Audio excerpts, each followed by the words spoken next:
Yeah. So hello everyone. Welcome to today's video. This is Shanmugraj. We are continuing our journey on standard of program management. Today we're going to discuss about in specific program risk management strategy as part of program strategy alignment. So as you know that we have discussed about 5 performance domains as part of program management standard. So we started with strategy alignment. Also discussed strategy alignment is it's a performance domain that identifies the program outputs and outcomes to provide benefits aligned with the organization goals and objectives. So that is an goal of this particular area. And we discussed program business case. We discussed about charter, roadmap. We also discussed about the environmental assessments. The last section of this section is that program risk. What is this all about?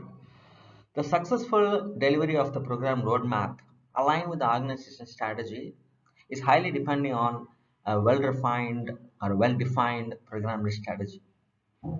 Risk management for strategy alignment has three sections in it, three areas you need to cover it as part of if you are a program manager or if you are a program leader or who managing a program managers. You need to understand that three sections is taken care of as part of the risk management strategy. The three areas are program risk thresholds, initial program risk management, and program risk response strategy. All these things now. What is a program risk threshold? It is a measure of the degree of acceptable deviation. It will talk about minimum level of risk exposure for a risk to be included in a risk register. What is the risk level you can accept? For example, schedule variance can be 5%. For cost variance can be 2% or 3%. That is the minimum level of risk exposure.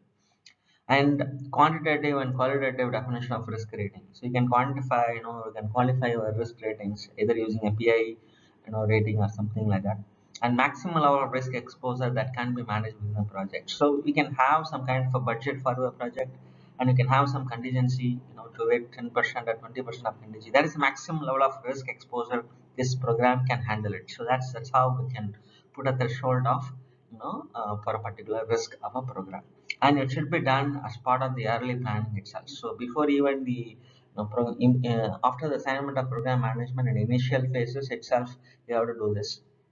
The program governance team and organization governance team and program management team are responsible for establishing the thresholds and the observing those things.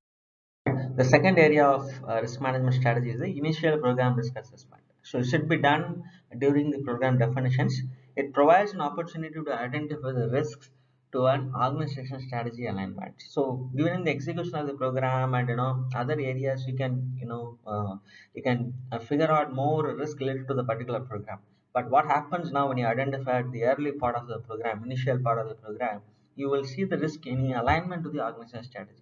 So you need to think about alignment between the program objectives and the organization portfolio objectives, alignment between the program roadmap and organization portfolio roadmap, and program resource requirement in sync with organization capacity capability, right? In terms of budget, in terms of number of headcount and everything, right? So you need to consider these areas in alignment, and you have to elevate or communicate to the leadership that what is an alignment mismatch is there. You can take a call accordingly whether you want to proceed with the project or a program or not. The final area of this risk management strategy is the program risk response strategy. So this combines the elements of risk threshold and initial risk assessment into a plan on how the program will be managed effectively and consistently throughout the program. So your risk response strategy is equally important of threshold and initial risk assessment. A robust risk management strategy comprises a specific response strategy for each of the rating level that has been developed. Actually, so for example, for an organization that views 5% schedule variance as acceptable, risk threshold is 5% of schedule delay. Risk rating is no significant risk. Response strategy is accept. Let's say the risk threshold is 10% of schedule delay. Risk rating is there could be moderate risk will be available. Response strategy will be mitigating it. So accordingly, you need to define your response strategy. So this how this these things are working. So with that, we have come to the conclusion of the end of a performance domain on program and organization alignment, strategy alignment. Come to the conclusion of that. So I hope you like this video. We'll continue with the further videos on other performance domain in the program management. So please provide your feedback. I would like to listen. I would like to improve on my content and delivery. Thanks for your time. Bye bye.